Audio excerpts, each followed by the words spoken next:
Hello, everybody. Welcome to your very favorite Bronze Age comic book podcast, Flea Market Fantasy. I'm your co-host, Michael, and as always, I'm joined by... Michael DELL of the LCS Hockey Radio Show. That's right, and this week it is your pick, so why don't you tell everybody what we are reviewing? Well, I was looking for something, because we took some more recent, late 80s books with Excalibur and, I don't know. Well, you took that Camelot one. That was early 80s. But I wanted to get back to the early 70s. So I wanted to find something obscure, and I chose Doc Savage, issue 4 from 1973. Now, Michael, I've always heard about Doc Savage. He was a hero of pulp magazines and from the 30s, but I'd never read any Doc Savage. I had no concept of Doc Savage. And then when I told you I was picking an issue of Doc Savage, you said you had just started reading it. Isn't that funny? Yes. Yeah. Just at random, you started reading Doc Savage. What made you read Doc Savage? Because, funny enough, I bought the trade because Steve Englehart wrote it, right? You know how I love Steve Englehart. Yes. And you also know over the past couple years, I've been reading all the Steve Englehart comics that I bought and realizing I don't like Steve Englehart. So, so basically I was like, well, I've got this trade. I've never read it, so I'm going to sell it, but I got to read it before I sell it. So that's why I started reading it. Ah, all right. Fair enough. Yeah. And we were way off with Doc Savage last week at the end of the show because we were talking, because he's called the Man of Bronze. Right. And we were talking about how he has bronze skin, but he's normal skin. He doesn't have bronze skin. It's just normal. But in the comic, I mean, look at his skin. Yeah, it's color bronze, but it's not like bronze metal. It's just normal skin. We'll get into it in a minute, but it's very weird. Yeah. But alrighty, so Doc Savage. Let's find out about this character. This here Doc Savage fella. He was created by publisher Henry W. Ralston. Henry W. Ralston and editor John L. Nanovic of Street and Smith Publications. They were looking to capitalize on the success of The Shadow, another Street and Smith pulp magazine favorite. So in the pulp magazines, Michael, do you want to explain what those are, or do you understand? Do I understand?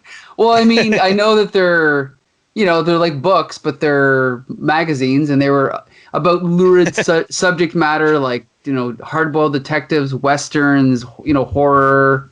And they get their name from the paper they're printed on. Right. The cheap pulp paper, not the shiny, glossy magazine paper. So, right. But they were real popular in the 30s and whatnot. So, all right, so Doc Savage first appeared in Doc Savage magazine in 1933. And that magazine ran until 1949, spanning 181 issues. The main series writer was a fellow named Lester Dent, and he wrote about 165 of the they call them novels, even though they're in magazines. And the publishing house, the Smith and what did I call it? What were they? The Smith, Street and Smith. All the Doc Savage magazines were credited to Ken Robison. Okay. That was the pen name for all the authors who wrote Doc Savage. But Lester Dent was the main one. Okay. He wrote 165 of the 181. So he's also credited with creating the fleshing out the Doc Savage character, you could say. Gotcha.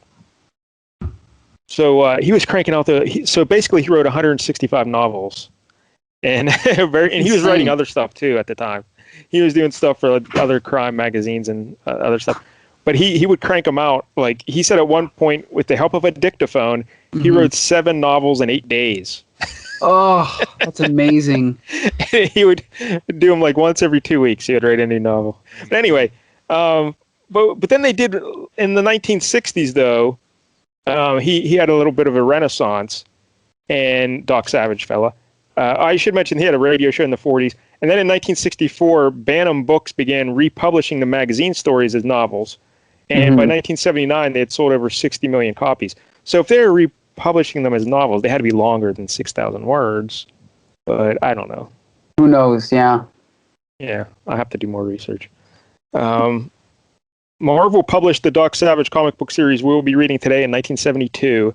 It was published bi-monthly, and it ran for 8 issues. And that's it. And I want to quickly point out, I have the DC Comics trade that collects these issues. Oh, see, I meant to look into that because I heard DC also published some Doc Savage, correct? Well, see, I think they did their own series later on in like the late '80s, as well as in the 2000s. They did like a revival called Next Wave with all the pulp characters. But in this like 2000s, they also reprinted a trade collecting these issues, and in the inside, it has the covers reprinted exactly as is, but they just blacked out the Marvel Comics group and left everything else. Yeah. I wonder how I guess they were able to do that because the rights to Doc Savage belong to someone else. Right. To whatever syndicate featured or something. Yeah, and I guess like Curtis Comics, is that a thing? Curtis Comics, right? Yeah, that's oh boy, we sound Curtis is. They were the name of the distributors, right, or something of the magazine. Well, because I saw they did a volume 2 of Doc Savage. Okay. After this Marvel one, like in the late '70s, early '80s, or something. I don't know. Oh, that was Marvel's magazine line, which was technically in a different line. That's what it was. All right, yeah, that makes sense. All right, so anyway, after this, then in 1975, there's actually a film, Doc Savage, The Man of Bronze. I've never seen that. Didn't do so well, I guess. It was a commercial failure. In 1999, some fella named Arnold Schwarzenegger was going to do a Doc Savage movie, but they ran into some problems and the project never got off the ground. Most recently, some guy named The Rock has signed up to be Doc Savage. That would be awesome. The original, this deal came around in like 2016 to 18, somewhere around there. And they got, who's that fella who did Iron Man 3? Shane Black? Shane Black, yes. He was going to direct it, and I don't know if he's going to write it as well, but so that was the plan. But now, just a couple months ago, The Rock came out and said they're having trouble with legal issues over the rights of Doc Savage. So have you ever seen Shane Black's Nice Guys? Yeah. That movie's so good. Did we talk about that? No. Just remind me. That's the one with, make sure I'm thinking of the right one. The one with Russell Crowe and Ryan Gosling. I love that movie. Yeah, it was great. I thought the ending was, I thought the last act was it just became an action film. Like it was kind of a cool private eye thing until that. And then it just became like a Hollywood action film. But whatever. It was still a really good movie. Yeah. All right, so there's the history of the Doc Savage. I'm trying to think if I skipped everything. Well, a lot of people say Doc Savage is the first superhero. That's debatable. Yeah, it's a great debate. I mean, traditionally we consider Superman as the beginning of superheroes, but if Doc Savage... 39. Well, 38, right? Well, I thought 30. Either way, after Doc Savage. Yes. But the thing is if Doc Savage had everything, like, I don't know, does he technically have superpowers, though? He does not have superpowers. So then technically... See, because then the problem is, well, what about Batman? Batman doesn't have superpowers, so is he a superhero, right? Yeah, exactly. So if Batman's a superhero, Doc Savage is a superhero. I think to be a superhero, you have to do heroic things, but to another extreme. Superhero. Like you could say, like the Shadow. What was the Shadow? Because he was before Doc Savage, and I mean, was he a superhero? See, yeah, he was just more vigilante, which is kind of what Batman is. But Batman also has, like, to me, what also makes Doc Savage a superhero is he has, like, the cool car. He has the secret headquarters, right? He has a Fortress of Solitude, right? So all those things that make a superhero more kind of mythic, I think. Also, you could go way back to Scarlet Pimpernel. He was kind of like a superhero, and he had an alias and a secret identity. And definitely, yeah. So who knows? But Stan Lee credits Doc Savage as inspiring most of the superhero stuff that followed. And in fact, Michael, according to comic book historian, let me find his name here, Richard O'Brien. Okay. He says that Clark Kent, that name was taken from Doc Savage because the character Doc Savage, his first name is Clark, and then the Kent part is a contraction of Ken Robison and the fellow, what's his name now? Lester Dent. Yes, Lester Dent. So they took the Ken and the Dent and smushed them together. Clark Kent. So look at that. And Superman, the Man of Steel. Doc Savage is Man of Bronze. Man of Bronze. It is kind of fishy, yep. Yeah.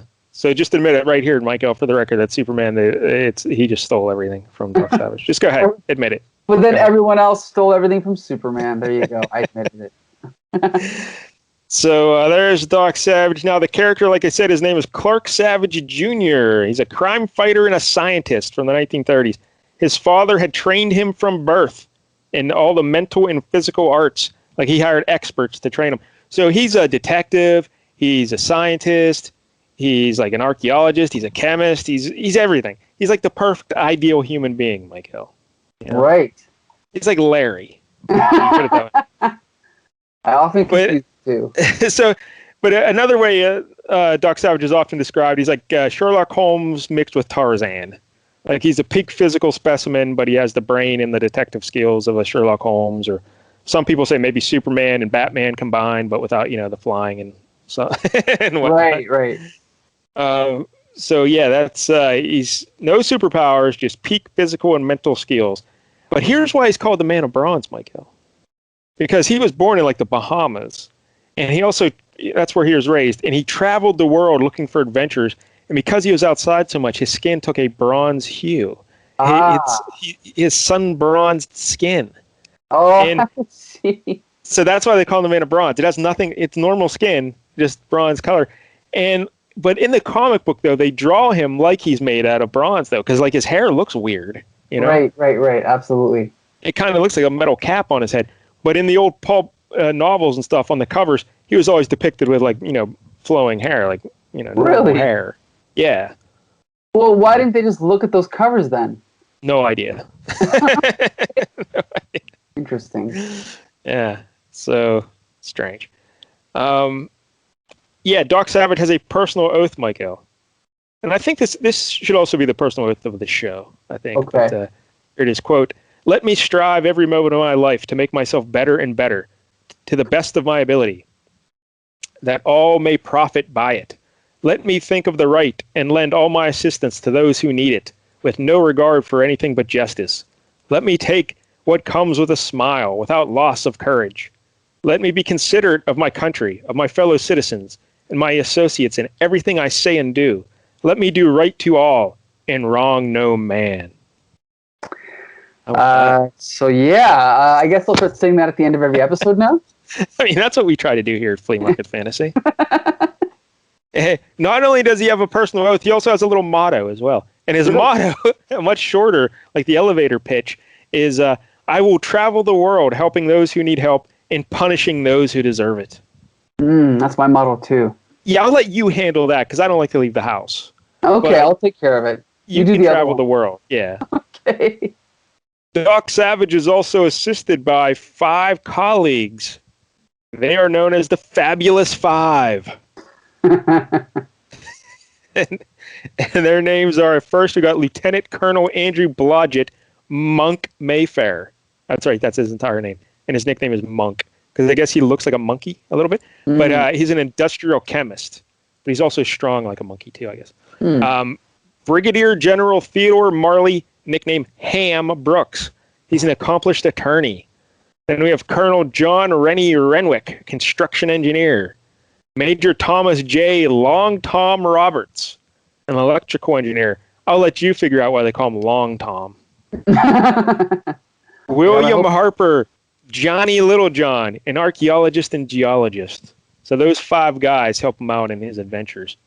That seems a little much.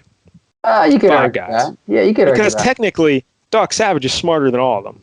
Right. So does he really need them? You'd think you would just give him one sidekick, But yeah, it's kind of like how Superman has the Justice League. He doesn't need them, right? Well, that's true. I guess that's true. But the Superman isn't always around the Justice League. These guys are always around Doc Savage. Leave him alone. Because you think there's just too many characters to keep track of. I don't know. But because you need like someone there to talk to and bounce ideas off, and to make him look spectacular next to someone who's not as spectacular. But you need 5 of them? That seems a bit much. But anyway. So as you mentioned, this is written by Steve Englehart, but it's based on a story written by Lester Dent.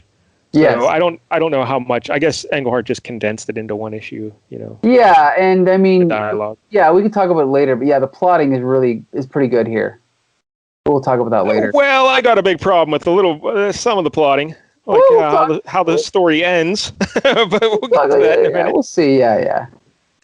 But Englehart wrote the first 5 issues of the Doc Savage series. Then Gardner Fox did issue 6.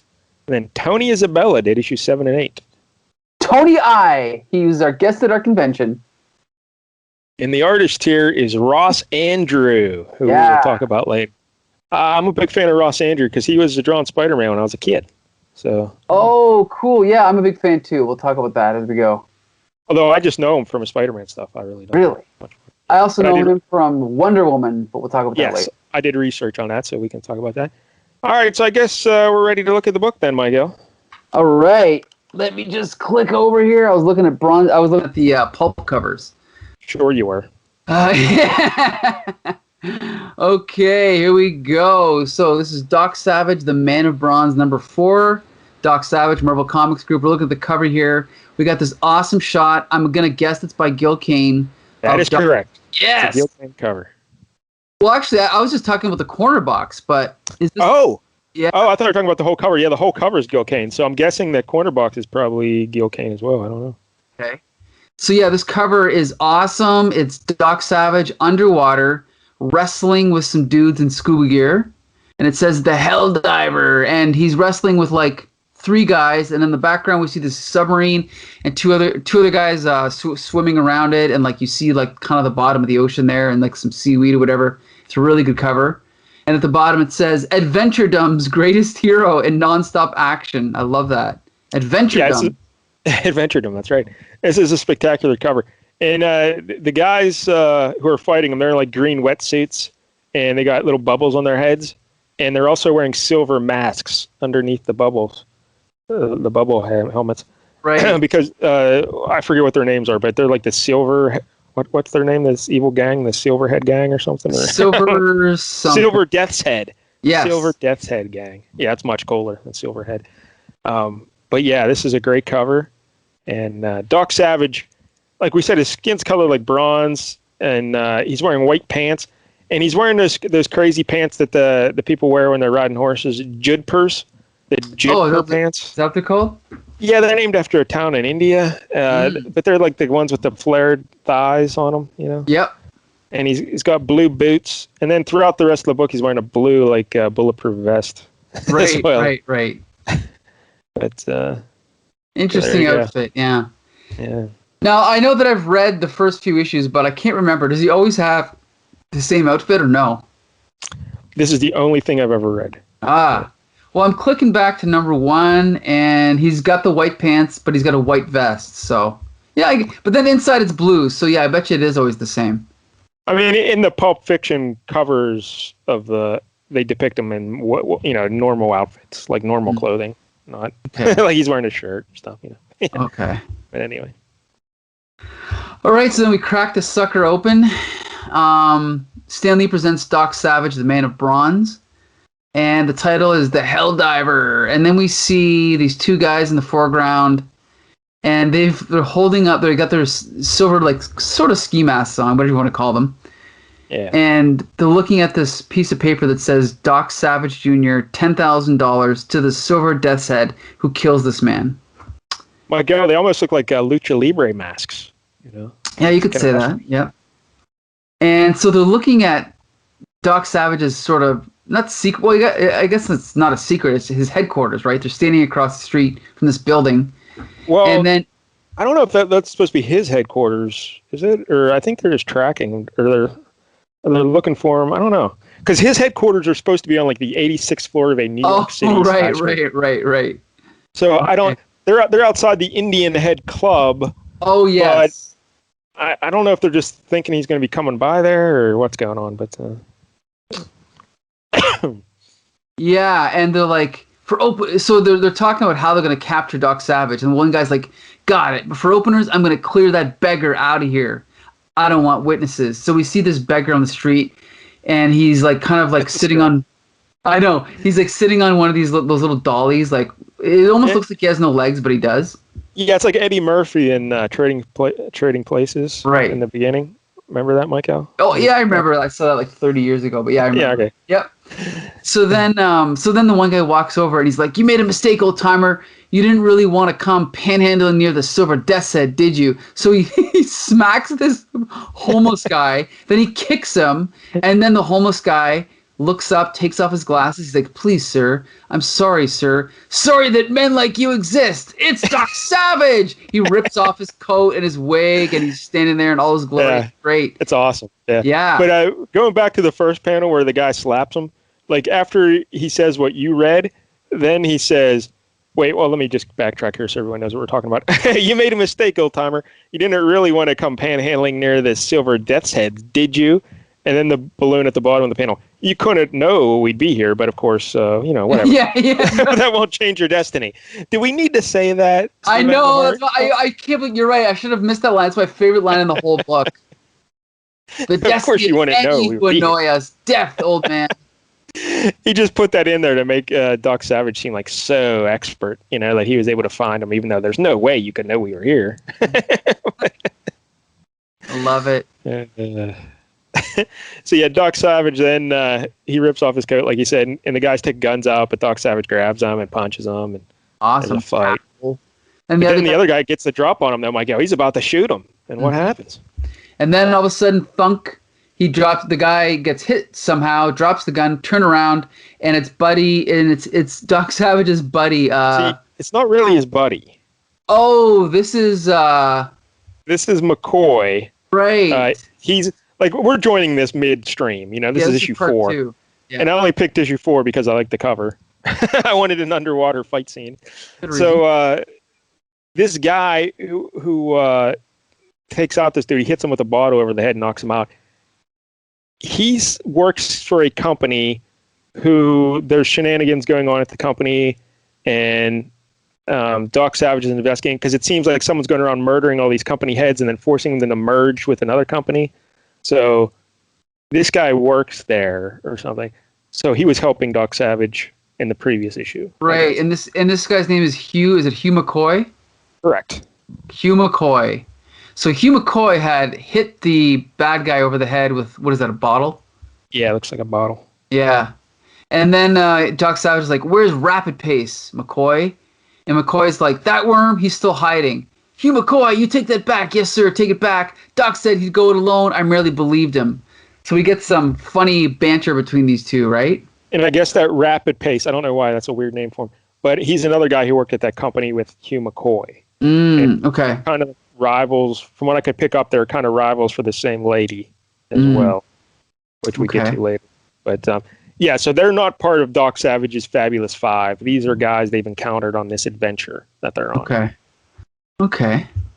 So then Doc Savage, he knocks down the door to this building, and they go inside, and it says, "But the Indian Head Club is seemingly deserted, so no one's there." So they're looking around, but then they go into this other room, and they find a bunch of guys, Monk, Ham, and Long Tom. They've all been tied up. Yeah, these are 3 of the Fabulous Five. Right. So then Doc Savage goes in and breaks all of their, handcuffs, and frees them. Yeah, see, here's the thing. He's strong enough. He apparently, from what I read, he can press 1,000 pounds. Well, then that's superhuman. It's essentially superhuman. There are some really freakish dudes who can do close to that. But like Mark Henry in the WWE could do like 700 or something, I think so. But yeah, and from what the description I read of his powers, he can break people's handcuffs like this. But if he's handcuffed, he can't break them. I don't know what that makes no sense. Yeah. That's what they said, but I don't know. That doesn't make much sense, no. Yeah. Who knows? Okay, so then he's like, "Shh, I hear something. Someone's coming." So then he makes them all leave the room, and they wait, and then the door opens up, and two more of those guys come in, and he he sticks his foot out and trips them, and then they're like, "It's Savage, drill him." So then they shoot Doc Savage, but he's wearing a bulletproof vest. Oh, and we know because the guy says, "It didn't even scratch him." The other guy says, "Where's your eyes?" He's wearing a bulletproof arc. And then keep in mind, Doc Savage has already told us he's wearing a bulletproof vest, so we don't need the bad guys to be saying that too. Good point. So Doc Savage beats up everybody. But Mike, I should point out, I guess that's why they were waiting for Doc Savage, because they kidnapped his buddies and they figured he would track them down. So they were just waiting for him to show up, I guess. Right. Yeah. And then here at the bottom has a little explanation. Trained from birth and For both strength and reflexes, the man of bronze forges into battle with 6 deadly foes and wins. And we see him like throwing one guy, bunt, throws another guy, thud, punches one, cram, clip, crack, plow, no more, no more. And then the last guy runs away. But as he's running away, he tosses a hand grenade at Doc Savage. And he's like, you think you've won, don't you, Savage? Well, think about this grenade. You've got 3 seconds to live. He throws the grenade at Doc Savage. Doc Savage jumps up and catches it, then throws it out the, what is this called? The skylight. Yeah. Smashes through, and then it blows up in the air above the building. Yeah. How about if he throws it and it hits the skylight and bounces back? Yeah, I know. Eh? But he throws it right through. Bulletproof glass. Yeah. Yeah, but it's great. And Andrew's doing some great art here. Oh, yeah. When he's throwing those guys around, that's awesome. Oh, I love this. Yeah, it's so action-packed. Yep. I don't know, like, we'll talk about him later, but yeah, I've always really liked his art. But anyway. And I also love the details. Like, and again, it's probably because it was adapted from the book, but just I think it's cool that Doc Savage hides underneath the table to protect himself from the debris. That's really cool. Yeah, see, if he had bronze skin, he wouldn't have to. But his skin is just bronze. It's not tan. Skin. Yeah, right. Yeah, very tan. He's like George Harrison. Old reference for the kids out there. George Hamilton. Yeah, I was like, wait, George. Not George Harrison. I was like, yeah. But it's funny because I knew who you meant, even though you got the name wrong. But I knew who you meant. Yeah. Even more obscure reference for the elderly. All right. Right. So, he climbs off from under the table into the Fabulous Five. So they start looking around for clues. And he finds a broken bottle of Vaseline on the ground. Hey, I know what that's like. Anyway. So he tells his one buddy, who does he tell, Monk or Ham or somebody? Monk. He's like, hey, go out and get my special portable ultraviolet light lantern. Bring the goggles, and our friends, please. So 3 minutes later, Monk returns. I love this. So yeah, he brings this lantern, turns it on, and now Doc Savage has these cool like shades on, right? And he's like, "It's worth a try, Monk," and perhaps even more. He like turns the light on, and we can see like a footprint on the ground. He's like, "Vaseline, like quinine and several other substances, glows under black light. Whoever walked through the jelly has left a trail clearly visible through my special glasses." So they follow the trail to a safe, and then they're like, a secret tunnel inside, you think? So then they move the safe out of the way, and like possibly inside him or possibly underneath. And we see that the footsteps are cut off by the trapdoor because it's been opened and they've walked down, right? So it's very cool. So then they open up the trapdoor and they look down, and there's this subterranean room down there. So then, well, not subterranean, but it's in the basement. So then, basement. Yeah, there you go. So then Doc Savage, kind of just jumps down, and that's another great shot though, of him swinging down through the hole. It's awesome. Yeah, because his foot's right in the face of the camera, and And then I love this. So you suspect Gardner is the ringleader? Come on, Long Tom. Doc doesn't answer questions like that. Yeah, I love it. Because Doc Savage is above such idiocy. He just knows about his business. So then he pushes this ladder up so they can all walk down, and he's like, they left a most damning. Oh yeah, so he's like, no one here or entrance must have flushed them, but they fled in such a hurry they left a most damning piece of evidence. And so there's this map of like New York Harbor, and it's showing. He's like, what are those stars? Looks like a route marked out, but there ain't no buoys there. Still, notice the position of the northernmost one, directly off Wall Street, where the Commodore was killed, and here in Brooklyn, where we are. So they've got a clue what's going on. It's pretty cool. Now, this is weird. Read this next narration there. Oh, the narration? Wafting then through the grim dark comes the bronze man's unearthly trilling, his unconscious signal. Yeah, this is weird. Marking some stark discovery or an unusual course of action. So I guess he's just looking over? No, like trilling is like a chirping of a bird. So whenever Doc Savage like gets real contemplative and he's really thinking, he whistles like a bird. That's weird. Is that what last night I listened to a radio show of Doc Savage. There were radio shows. I think there was one in the 30s and there's one in the 40s. They don't exist anymore. There's apparently no audio of those. But in 1985, someone did a audio radio show of it. So I listened to one of those, and I think they're basically doing these comic books, but I can only find like the first one or two. But yeah, so during the audio show, you just hear like a chirping sound of a bird, like a bird, like it's so weird. And I'm like, what the hell is that? And he's like, oh, that's Doc Savage. He's thinking. He found something. I'm like, what? See. That is bizarre. Yeah, like why even do that? That is so strange. I don't understand. I hope they use that in the movie they're going to do with The Rock. But anyway. It just makes a weird noise. So yeah. So Doc Savage, he's thinking things through, and then he tells Ham, "Hey, you go check Bedford Burgess Gardner. His character, his career, his associates. That's the guy who they think is behind this Silver Death Heads gang, and they're the ones killing all these business owners." Okay. And he's like, "Hey, go do background research on that guy." And good old Ham says, "Righto, Doc," because I think he's the big fancy attorney. Okay. So then, we get another. Oh, I'm sorry. Go ahead. I was gonna say, yeah, the next shot. I love this shot. So now that's what I was gonna say. Yeah, they're riding their car, his auto. They call it an auto, down the street, and there's so it's what are they called? The five swell guys? No, what are they called? Fabulous Five. Fabulous Five, and it's so cool because three of the guys are in the car and. Two of the guys, including Doc Savage, are riding on the side. It's one of those old cars with like the little ledge on the side. Yeah, so it's awesome. Mike, it's kind of like the Dazzler issue we did where Rogue was hanging on the side of that car. A little bit like that. Remember that? Yeah, so Doc Savage is hanging off one side and Monk is hanging on the other because I guess he's supposed to be strong too. Right. So, yeah. This is so cool. I love this. And then I'm actually going to save that picture for later. Hold on. So then they show him going to his secret headquarters, which is it Hidalgo? Huh? This is one of his little things he has. Okay. Like, it's the Hidalgo Trading Company. Right. And apparently that name's a little joke because he's a big inventor too. He invents all these machines and airplanes and stuff. And how he gets his money to fund all his adventures is they discovered a gold mine in like the Mayan kingdom in the country of Hidalgo. So he calls it the Hidalgo Holding Company, but basically it's just a big warehouse where he stores all his cars and inventions. Right.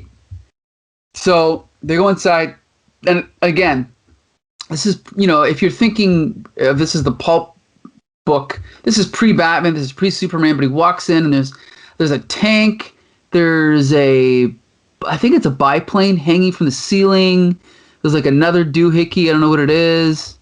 There's another thing. It's pretty cool. So they walk in, and he climbs up on this ladder, and he's like, "This is the Hell Diver," and it looks kind of like a submarine, but it's like kind of more like two triangles. It's not really cylindrical, right? Yeah, it's kind of shaped. I'm trying to think like maybe like a bowling pin without the top. Yeah. But it's also got rails along the side of it that extend off the body, so it's pretty interesting design. Yeah. Very cool, very cool. And basically they just kind of they get like these, they hook it up to these pulleys and lift it up and pull it out and drop it into the water. And then they're trying to figure out who should go, and so then they all get on. But then Hugh, he's like, "What about you? And what about you, Hugh McCoy? Well, you're really going under the water into New York Harbor. There will be many boats out there. We could run into something. I have sonic devices. If anything larger than a rowboat approaches, we'll know it. Well, I've never been down, but I shall go. Since I was duped into working for Gardner, I owe it to my reputation to help you any way I can. Good, climb aboard." So then he jumps in, they get into the Hell Diver, and then away they go. Now remember that moment. I will be talking about that later. All right. About Hugh getting in the ship. All right. So then they're on their way and they're underwater and it's pretty cool. And then, we see like the point of view under the water, we see like this eel or whatever swimming by them. Actually, I don't know what that is. Whatever it is, I don't know. And and then they're swimming along. Then all of a sudden they say, "Those stars on the map are sunken radio buoys to guide them in the harbor. This television apparatus, equipped with infrared searchlights, shows one now. And we see it on the viewfinder there.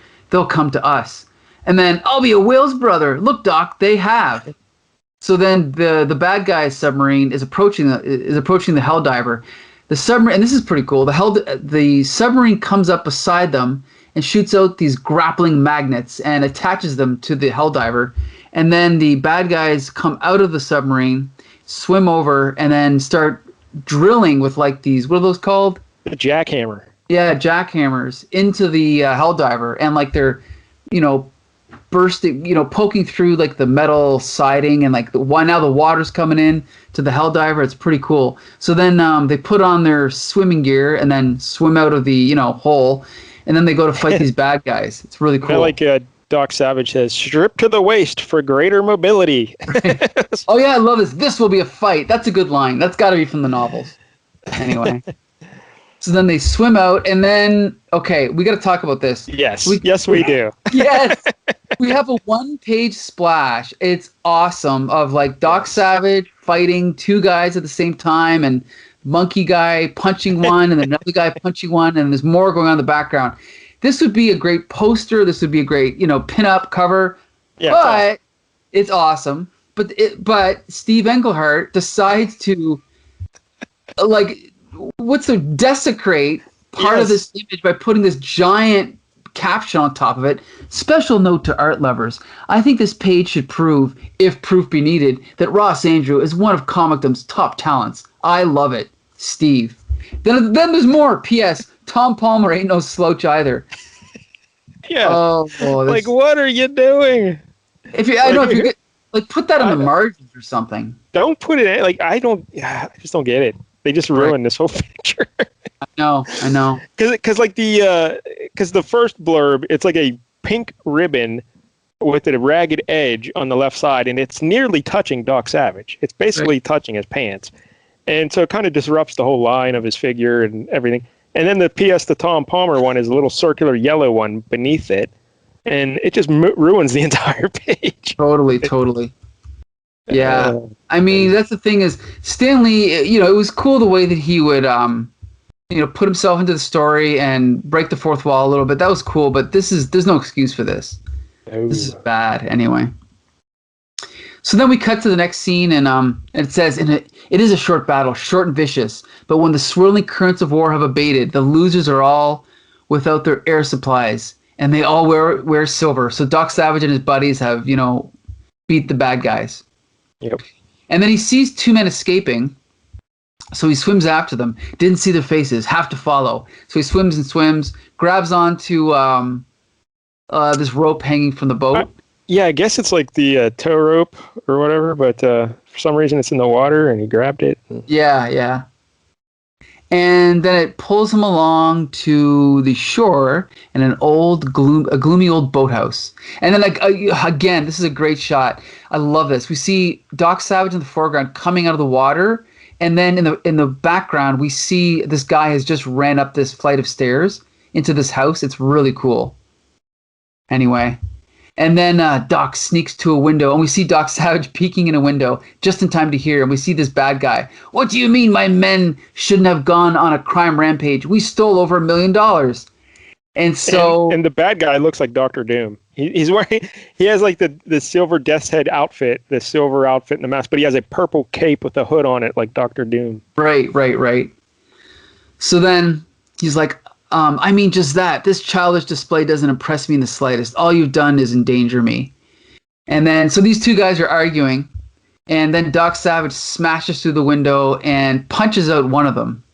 Well, because the one guy's yelling at him. He's like, "I financed your silver Death's Head to kill my business rivals, and the resulting mergers have netted me $1 billion. Your running amok was unnecessary, and it attracted Doc Savage." So he's mad at him for stealing all this extra stuff because now Doc Savage got involved. But these guys Doc Savage. Yeah. But these guys are dressed. Okay, so I'm trying to figure this out. So that guy is it's confusing. One's got the purple hood. This guy's got a red sort of hood. Yeah, I don't understand either. It would have been much better if only one of them had a cape and a hood.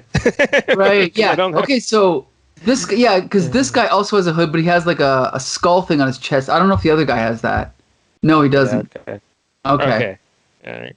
So then, so this is awesome. So then Doc Savage punches one guy, flips over the other guy, and then the guy with the skull is like, "You'll never take me, Savage. Not while I have my knife pistols." This is the worst. This is the worst gun ever invented, the knife pistol. It shoots one knife out of the front of it. I love it. And then the Doc's superhuman suppleness serves him well.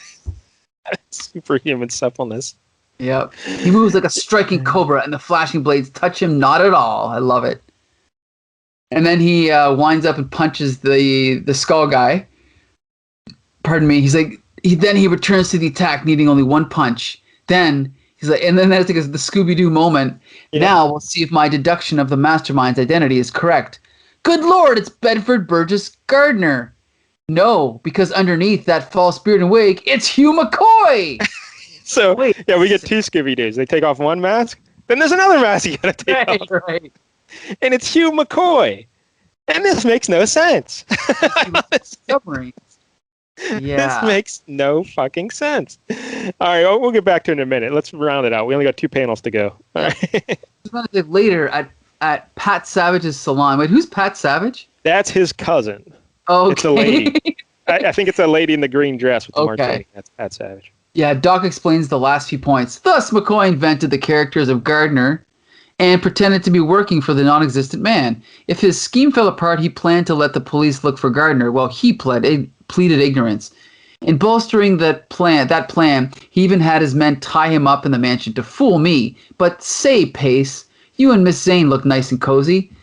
Thanks to you, Doc. It was your taking me into your adventures that did it. For some reason, I'm just not scared anymore. I guess your way of life just grows on people. And I'm glad it does. Dun, dun, dun, the ending. Next, the coming of the monsters. There you go. Yeah, so that Pace fella got the lady who Hugh McCoy and him were kind of fighting over. Right. So, all right, let's talk about this plot issue here. So at the end, the big reveal is it's Hugh McCoy. Now, at first, I thought, do you think they screwed up? Like, they're doing this the Marvel way, and Ross Andrew drew it one way because he drew that picture of Hugh McCoy waiting on the dock, not going with them. And then they put in the dialogue to have Hugh McCoy change his mind to go in the submarine, because then that kind of like... Because this would make sense if Hugh McCoy's not on the submarine. Right. But then I look back, and Ross Andrew drew Hugh McCoy in the background of one of the pictures when they're in the sub. So no, he knew he was there too. Okay.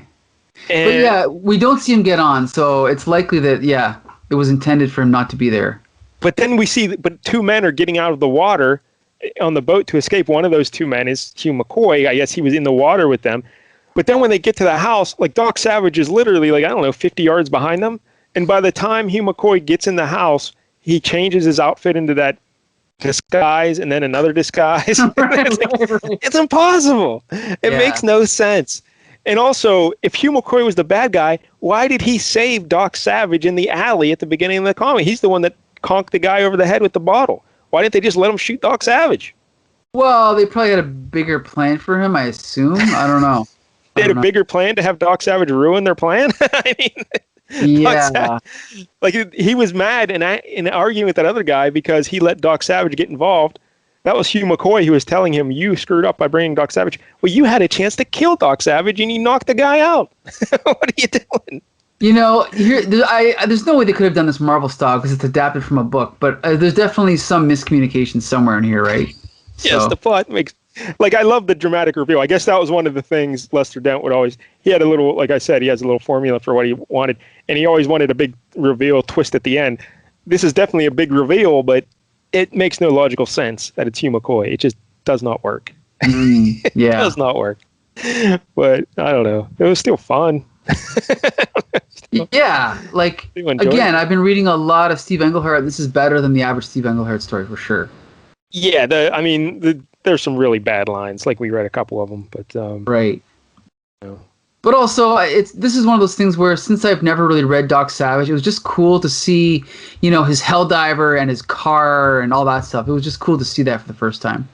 Yeah, I don't really like Doc Savage too much as a character, just because he seems too perfect and too he's not flawed at all. He doesn't have any weaknesses. He's just the perfect human. Doesn't struggle with anything. Yeah, like he's Superman without the kryptonite. But it's like, all right, it's still fun. Like especially when you consider the era he came up in the 30s. Like this would have been amazing. Like what an adventure story. But now that we've had superheroes for 90 other years, we can see they've improved.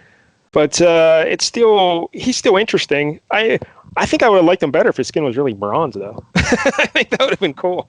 Yeah, I mean, if they were to come out with this today, he would be too like he'd have to be bronze because he'd just be too normal, like too unremarkable. You know, there's nothing that really makes him stand out. And I wish they would have drew him with the hair that he had in the pop, because I think he would look cooler. Because with the hair he has now, it's kind of like he's a Lego, like one of them Lego figures. Right. Like it looks like the hair is made of metal.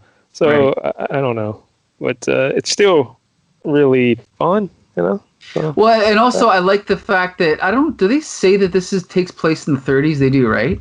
yes. And I think that's key because a character like this, I don't think it'd work to update him. Like this, he works in the pulp era. But the movie, whatever the movie they make, it's going to be set current day. Of course, yeah. And maybe they'll make it kind of a comedy, like he's this out of time guy, kind of. But I don't know. Who knows? I can just say that if you're interested in this type of character, Alan Moore did a character called Tom Strong. Here we go. Very similar to Doc Savage, to the point that there is a scene in an issue of Tom Strong where they're riding down the street in a car, just like that, and some of the characters are hanging off the side, just like Doc Savage did. So again, Alan Moore just steals everything. That's what you're going to say. Who doesn't, right? He stole Watchmen. He stole this. He steals everything. Who doesn't, though? That's what I always say, anyway. All right, let's talk about Ross Andrew. Yeah. And he was the son of Russian immigrants. He was born in Highland Park, Michigan, 1927. Sadly, he died in 1993 at the age of 66. His real name is Rostislav Andrew let me try this again. Huh. Rostislav is the first name. Andrew Chikevich. Okay. Is his last name. Andrew, so he shortened it to Ross Andrew. And he grew up in Cleveland, but then he moved to New York and graduated high school from the High School of Music and Art. One of his classmates was a fellow named Mike Esposito. Do you know that name, Mike? Yeah, he's an inker. He's a really good inker. Yeah, and they worked together throughout their careers. He inked them on Amazing Spider-Man, I guess. And then he went, after graduating that school, or high school, I guess you could say, he spent 1 year in the Army, and then he studied at the Cartoonists and Illustrators School in New York City, which is now the School of Visual Arts. Interesting. Pretty famous. And guess who was his classmate there? Mike Esposito. Really? That's crazy. Meant to be. In 1948, Andrew got his first professional gig drawing layouts for the Tarzan newspaper strip. Cool. A guy who was drawing the Tarzan strip was teaching a class at that cartoonist and illustration school, and Andrew was in his class, and he recognized his talent, and he got him to do his layouts for him, and then he's like, all right, yeah. So that was his big break, because his teacher helped him out. In 1953, Andrew and Esposito, by now they'd already formed a little creative team together. They began working for DC on their various war comics. Their creative team formed there. And then in May of 1958, Andrew started a 9-year run on Wonder Woman. Yes. He went from issue 98 to issue 171 uninterrupted. That is good old insane. Days. Yes. 74 issues uninterrupted. Nowadays, what if a guy does 3 in a row? Yay! I know, ridiculous. So Andrew jumped to Marvel. Oh, wait, I skipped something here. In 1967, after he finished his Wonder Woman run, he moved over to The Flash, and he did issues 175 to 194. Huh, I didn't know that. Then in 1968, as a side project, he drew an issue of The Amazing Spider-Man to help fill in when John Romita Sr. Injured his wrist. But John Romita Sr. recovered quickly enough to make the deadline, so they didn't need the issue. So instead, they used it for Marvel Superheroes issue 14. Interesting. So if you ever go read that Marvel Superheroes issue 14, that was originally supposed to be an Amazing Spider-Man issue, but they to look that up. Huh. Andrew jumped to Marvel in the early 1970s, and he helped launch the Defenders team in Marvel feature issues 1 through 3 in 1971. Then he did 7 issues of Marvel Team Up featuring Spider-Man in 1972 and 73. And here he did the Doc Savage. He drew the first 7 issues of Doc Savage in 72 and 73. And Rich Buckler did issue 8. And I'm guessing they had to have Rich Buckler do issue 8 because also in 73, Andrew started drawing The Amazing Spider-Man. Nice. So that's probably why he jumped over there. And he was on there for 5 years. And he did like 56 issues between numbers 125 and 185. he was right after John Romita Sr., right? Was there anyone between them? Yeah, well, I think John Romita Sr. kind of phased out a little bit because Gil Kane was in there. Oh, that's right. Yeah, because I know that like the death of Gwen Stacy was, I think it was drawn by Gil Kane and inked by John Romita Sr. Yes, Gil Kane was in there. I forgot about Yeah. that. So he also did the first 5 giant-sized issues of The Amazing Spider-Man. Nice. And during his run, they introduced the Punisher. And at the time, Spider-Man was the top-selling book in the comic. Nice. So he was top of the mountain. John's Amazing Spider-Man. In 1976, Andrew drew the DC Marvel crossover Superman vs. The Amazing Spider-Man. Right. Did you ever read that? Oh, yeah, of course. It was pretty good. Spider-Man 1, I guess? It was. I think they didn't really. I think they fought a little bit, but I don't remember exactly what happened. Yeah, I'm going to guess what happened is they originally crossed paths. They thought each other was responsible. And they're like, hey, no, we're both good guys. The real bad guy is that guy who stole those Hostess pies or whatever. Right. And they go and chase him. And something like that. 1978, he returned to DC as an editor, and he served as an editor through 1986. In 1986, they just like whacked everybody, right? They just something like that. Yeah, pretty much. But during that time, he really wasn't drawing much. But he did a lot of covers, though. He was doing covers, but no like interiors. And then after that, he did some other stuff, but that's basically it. So. And it's funny because like he's not really considered a fan favorite. Like I know a lot of people complain about his work on Spider-Man, but I think it's. I liked it. Yeah, me too. I mean, I don't know what the problem is. I'm with you. And his work here is tremendous. Yep. It's great. You can tell it's early, Andrew. Like he still isn't as polished as not early. He's not. He's well into his career here. But like I think his stuff on Spider-Man is probably a little better than this. Yeah, it's probably. Well, it's also the inking, right? Like Tom Palmer's a great inker, true. but Mike Esposito is probably his boy, though. You know. Yeah, he's cleaner. Yeah. Yeah. So that probably is the difference. But it's still really good. And like some of those fight scenes are amazing. And I was reading that Jerry Conway said the thing that made Andrew so great was he understood space.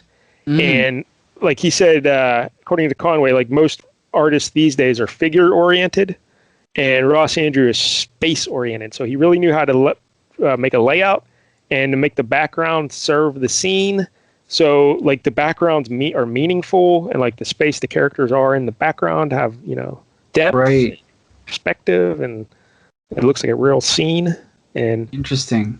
I would definitely agree if you go through and look at these panels, because how many times do we read books where the background's solid color, or exactly, or sometimes they overdo the background so it detracts from what you're supposed to be looking at. Right. Or here the focus remains where it should be, but the background really helps bring everything together. I agree. Yeah. So just great stuff here from Ross Andrew. Love it. Anything else, Michael? No, but I kind of I was reading the trade. I kind of fizzled out, but now that I've read number 4, I'm gonna finish it for sure. I mean, there's only 8 issues, so I might as well finish it, right? Yeah. Yeah, it's fun. It's like an adventure story. Don't take it too seriously. Right. Don't. And plus, it's got the added element is that it's a little bit retro because it's set in the 30s, so that's kind of cool. Like the black light and the Vaseline. I like that. You love the Vaseline. Yeah. But just don't worry about the big gaping plot holes. Exactly. Just experience Doc Savage and enjoy it. So I don't know, Mike. I'll probably have to go 8 just because I love the art so much. Ooh, yeah. Yeah, I was going to give it a 7 for sure. Yeah, 7 or 8. It's right in there. The Englehart writing could be better. And again, the big gaping hole in the plot. But it's my first experience with Doc Savage. I had fun. And the art is just amazing. So exactly. I agree. Yep. So we both recommend this one then. Yep. All right. Well, next week, I know that Mike Dell likes Marvel Comics. I do like Marvel Comics. Yeah. And I know that I like the Guardians of the Galaxy. So I figured we'd join in and see what the Guardians of the Galaxy are up to in an issue of Defenders. Defenders number 26 by Steve Gerber. Okay. And is it Sal Buscema, I think? It'd probably be Sal. Yeah. Yep, our pal Sal. Yep, there you go. Because we did a Defenders earlier on the show. I think. Yeah, did we? Yeah. I think like issue 17, maybe. I don't even remember that. Okay, that was the Yeah, first one. you want to redo your pick? We did it with the Wrecking Crew. Remember the Wrecking Crew? Oh my God! But that was Steve Englehart, right? I can't remember. Yeah, it was not Steve Gerber because I was waiting. I was holding out for this. So. All right, but it's very close to the issue you picked. Like it's probably only like 6 issues before that or so. Okay, I already forgot reading it. Great. Okay. And we've also done Guardians of the Galaxy twice and other issues with the Thor annual and the Avengers issue. But it's all right, Michael. Just repeat. It's all right. Don't worry about it. But hey, I secretly plan to. I was gonna do a Guardians of the Galaxy podcast, but then I just folded it into Flea Market Fantasy. You know. That makes sense. So wait, what are we reading? Defenders 26. 26. Yeah, I sent you the link. Oh, okay. Thank you. So I've got the original issue and I've got the Epic Collection. So this will be fun. All right. Woo! Anyway, so yeah, I also want to make an announcement. I don't know if you knew this, Mike Dell, but apparently we can't tell people to listen to our podcast on iTunes because iTunes hasn't existed since 2017. Apparently everything's been moved to Apple Podcasts, and then the music is maybe Apple Music or something, and then there's Apple TV. So yeah, so now we know why our numbers are so low. It's because everyone's looking for us on iTunes. That's why. We're so old we make George Hamilton references and we call it iTunes. And we love Doc Savage. That's right. So there you go, folks. Another episode of Flea Market Fantasy. You can find us on Apple Podcasts, Stitcher, Spotify, MySpace, Facebook, Twitter, YouTube, and the Comic Book Syndicate website. Each week we pick a different comic. One week I pick, the next week Mike Dell picks. So until next Tuesday. Let me strive every moment of my life to make myself better and better, to the best of my ability, that all may profit by it. Let me think of the right and lend all my assistance to those who need it, with no regard for anything but justice. Let me take what comes with a smile, without loss of courage. Let me be considerate of my country, of my fellow citizens, and my associates in everything I say and do. Let me do right to all, and wrong no man.